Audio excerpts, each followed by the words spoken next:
If your classroom could have just one instrument, choose a hand drum. Seriously, they do so much for kids. Hand drums build listening, turn-taking, rhythm fluency, coordination, group focus, leadership, and creative expression. They help kids use up physical energy in a productive way, and learning rhythm actually supports early literacy. It strengthens the brain skills needed for learning. And if you don't have drums, no problem. You can build one with stuff you already have. Tin can drum.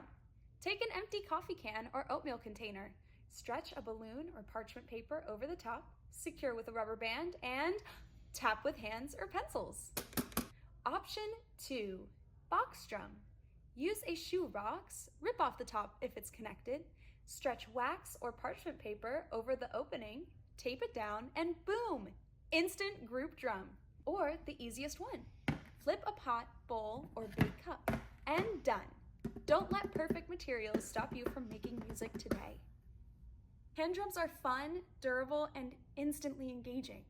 They're not just music, they support academics, SEL, focus, and classroom connection, all in one tiny instrument. Bye!